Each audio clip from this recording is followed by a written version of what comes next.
All right, let's ask some questions for the rest of this season. Two things. One, shout out to the Suns. They've won 3 in a row since my video. Second off, there's a sponsor in this video. Oh, and also, small correction in the Suns video. When I said that their shots at the rim were up this season, they're not. I don't know why I said that. And I'm choosing to have this vid be more about how do guys look the rest of the season, as opposed to will this team make a trade, stuff like that. And as always with these types of videos, like you could talk for many minutes about Zion or Kawhi, who have both now just recently come back. I'll just mention them here, but you don't need the whole spiel. You've gotten it enough times. If I missed something, my bad. And we are going to start with, in a way, this is just the whole 76ers team. I mean, Embiid has not played in like 4 games. And none of their top 3 guys are playing against the Thunder tonight. But I kind of just want to talk about Paul George. PG, I think there is more cause for concern. I know he's had 2 recent games that were good, but I mean, he's got, I believe, his lowest free throw rate since his rookie season. His shots at the rim are down. And as you would expect, and the eye test is pretty obvious in this one, it's been a lot of jump shots. A good amount of them off the dribble, a good amount of them on screen actions where he's rising up for the pull-ups, some fadeaways on mid-range, whatever. He's actually got less of his baskets assisted this year from 2 and from 3 than his last year with the Clippers. Yeah, he just doesn't look like he's 27 years old anymore. And sure, like when Philly signed him, they did not envision PG having to do this much on offense given how much time Embiid has missed.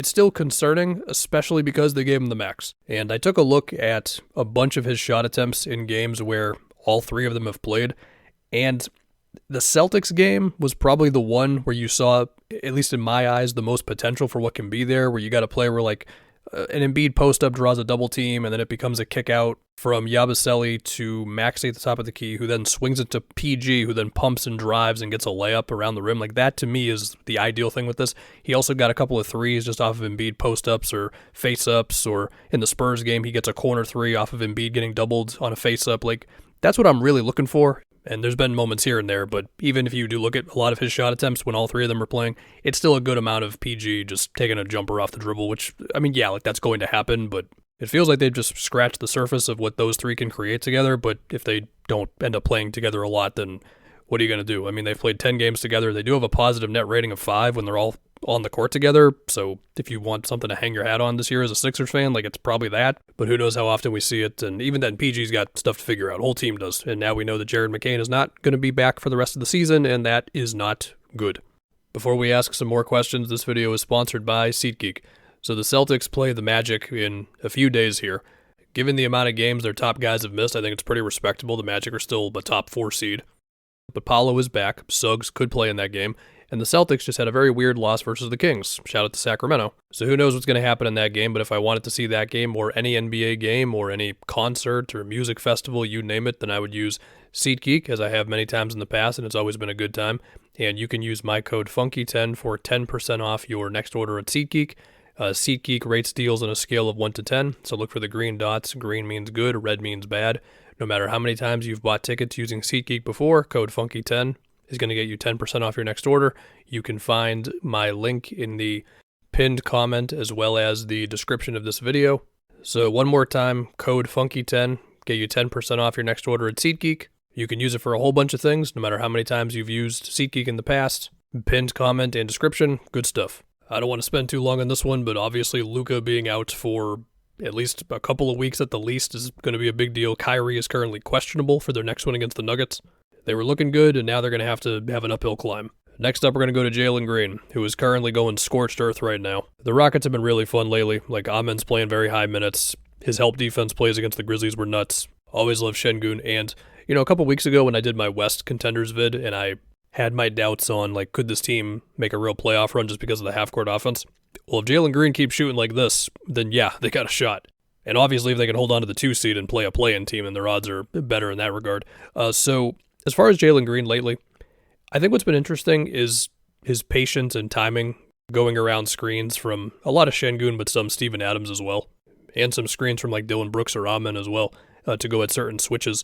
And then the way he's just kind of freezing bigs. I mean, he's used this big sweeping crossover to go at like Zach Edey, some AD, some Santi Aldama. He's used like hesitation or in and out dribbles to freeze the big for a second as well. He's gotten Edey on some of that. I mean, they've played the Grizzlies back-to-back games here.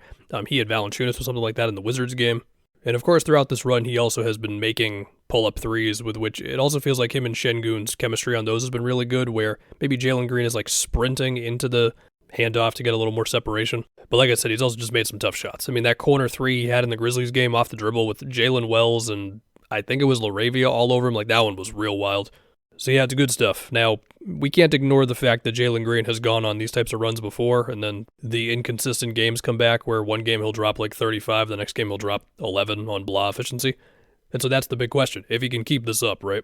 And to go back to how he's been looking around screens, really good time and looking shifty to get by bigs. If he can keep that sort of thing going, then that's how you can get through the days where the tough jumpers are not going in. And again, he's still been making some tough jumpers throughout this stretch. Like, there was a good balance of it in like the Wizards game between off the dribble threes and catch and shoots, getting it from like Amen or Şengün in the post or whatever. But yeah, shout out Jalen Green. Next up, Jamal Murray. So the Nuggets just beat the no Luka, no Kyrie Mavs, and they went on like a 10-0 run in 2 minutes in the fourth quarter. And in that run, Murray had some nice plays. He had like a fading 2 in the paint off of a screen. He got a 3-point play on Maxi Kleber on a switch, and then he also had a transition 3 that was nice. But in the first half of that game especially, and Michael Malone even had a quote about this after the game where he thought about shutting Murray down at halftime because, he had a number of plays where like he couldn't really get around Quentin Grimes on screens, or he hesitated on a Daniel Gafford switch, or he didn't even try to go at Kleber on a different switch. And Dallas was also putting him in a lot of screen actions on and off the ball, whether it's like guarding Dinwiddie or chasing Clay around. So yeah, the Nuggets, they're making it work around Murray's situation, and he did have a 3 or 4 game stretch recently where he had like some 20-point games and good efficiency, but yeah, we all know it's a huge question for him. As far as Denver in general, Russ and Jokic have like a plus 11 net rating together on the season. It's plus 17 if you want to go like last 15 games, and the coolest thing is definitely the cutting, where Russ just throws it to Jokic in the post and then immediately just darts to the basket. So that's cool, but yeah, they're going to need Murray. Next up, let's talk Middleton for a little bit, who has been coming off the bench for the Bucks now. And if you want to say why even put him here, it's been like 3 years since he's been the 20 points per game guy. Listen, I'm not forgetting that round 1 series against the Pacers, okay? Sure, he didn't go nuts in every game, but there was a few of them, including that 40-point game where he and Nesmith were just battling so much, fighting for position. Middleton still able to create space, make tough shots, everything. As far as how it's looked for him lately this season, you see the flashes of the Middleton we know, right? Like in the Knicks game, he's got a couple good backdowns on like McHale or OG for tough fadeaway 2s, or the Magic game, he was able to get open off of just some 2-man game with Giannis or Portis. A couple drives past D'Lo in the Nets game that were cool. And as we know, Middleton, like he prefers to get into his like fadeaway 2s and everything. But back in the day, he was still a good finisher when he got to the rim. This season, he's shooting 48% in the restricted area. And he also just takes less than he did a few years ago. So that's tough. He did have a pretty nice stretch 2 weeks ago or so. This is just all on offense. Of course, he's not going to be the defender that he was years ago. Next up, Kuminga, who has missed like 5 games here with an ankle injury. So the Warriors have not been good since late November.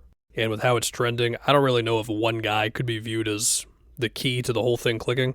If I had to just pick somebody just off the back of he's young and we still see the signs and everything, like I'll still go with Kuminga. He did have like some 30-point games and a whole lot of free throw attempts in some games before he went down, and it's all the normal Kuminga things. It's drives where he's taking on guys one-on-one or post-ups or cuts or lobs from Draymond after Draymond screens for Steph, or transition, or the occasional screen for Steph by Kuminga.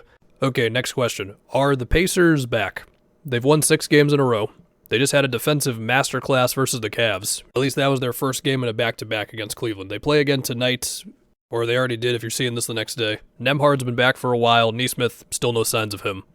And Halliburton has been much better lately. Now, as I say that, he did leave the game versus Cleveland early with a hamstring tightness thing, so hopefully it's not a big deal. But we know that hamstring has been the problem for him. And actually, as I'm doing this, that just became a left groin strain, and he'll be out versus the Cavs tonight. Or if you're seeing this later, it already happened. And lately for Halliburton, like in the Miami game, he was just looking really springy coming around screens or DHOs, or throw it to the big and then immediately get it back coming around the screen, whatever. He was cooking on pull-ups a little bit. In the Warriors game, he had a number of drives where he then turned them into like floaters or whatever.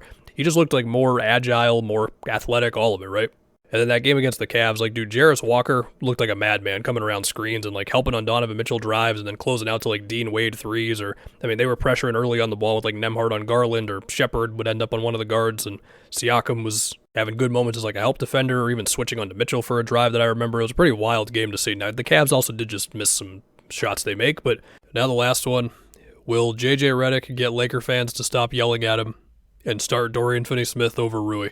I did see their loss to the Rockets where they were down by a lot to start the second half, and they still lost the game, but they went on a comeback, and the comeback began right when they brought Finney-Smith in for Rui, and he had some good possessions on Amen in the half court, or helping off of him, or switching onto Steven Adams. He screened for LeBron a bunch of times to free him up for some stuff. And he also made a couple of threes and he had a tough layup. So we'll see there. They've also had 2 blowout losses in a row, so I don't know.